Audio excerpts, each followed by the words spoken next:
디저트에 콩을 넣는다고 했습니다. 외국인은 인상을 찌푸렸습니다.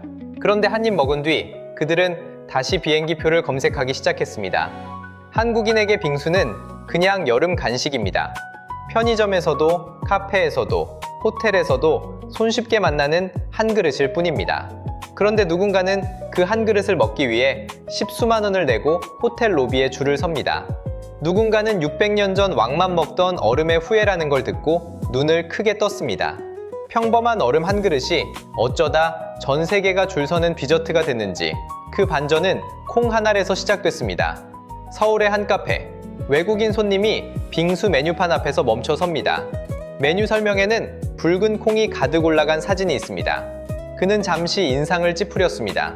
콩은 짠 음식이라는 생각 때문이었습니다. 서양에서 콩은 수프나 샐러드에 들어갑니다. 고기 옆에 곁들이는 짭짤한 반찬에 가깝습니다. 그런 콩이 디저트 위에 올라가 있습니다. 게다가 달게 졸여서 얼음과 함께 먹는 음식이었습니다. 달콤한 디저트에 콩을 넣는다는 발상 자체가 그의 머릿속 상식과 정면으로 부딪히는 조합이었습니다.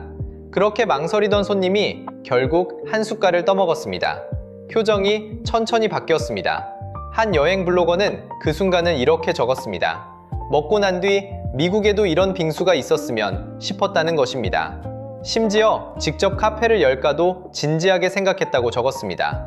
이런 반전은 한 사람만의 이야기가 아닙니다.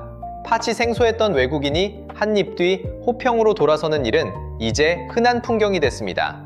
그러면서 빙수는 한국을 찾는 외국인의 여행 코스에도 들어갔습니다. 드라마 속에 등장한 빙수 한 그릇이 한국 여행의 필수 체험이 됐습니다. 경복궁을 둘러보고 인사동을 걷고 홍대 빙수 맛집 앞에 줄을 섭니다.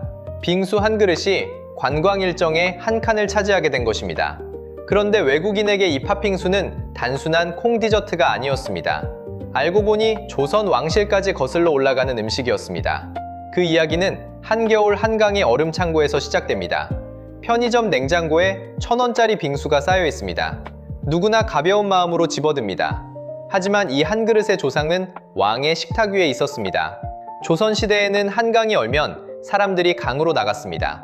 두꺼운 얼음을 잘라 거대한 창고에 쟁였습니다. 그 창고의 이름이 서빙고와 동빙고였습니다. 겨우내 모은 얼음은 여름까지 깊은 굴 속에서 잠들었습니다. 그러다 더위가 오면 곱게 갈려 화채가 되었습니다. 차가운 얼음에 꿀과 과일을 더한 디저트였습니다. 하지만 그 한 그릇은 아무나 먹을 수 없었습니다. 한여름의 얼음은 그 자체가 보물이었습니다. 왕실과 일부 양반가만 누리던 특권이었습니다. 지금 1,000원에 사 먹는 그 시원함이 한때는 임금의 권력이었던 셈입니다. 이 귀한 디저트가 거리로 내려온 건 그리 오래되지 않았습니다. 1890년대를 지나며 얼음 만드는 기술이 들어왔습니다. 더 이상 겨울강을 기다릴 필요가 없어졌습니다. 여기에 얼음을 곱게 가는 방식이 더해지면서 오늘날 우리가 아는 팥빙수의 원형이 완성되었습니다. 대중화는 빨랐습니다. 1921년 경성에는 빙수 가게가 무려 417곳이었습니다.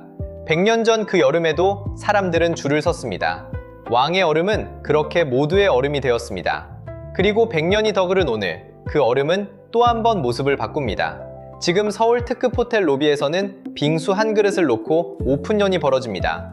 2025년 여름, 서울 특급 호텔의 빙수 가격표가 화제였습니다.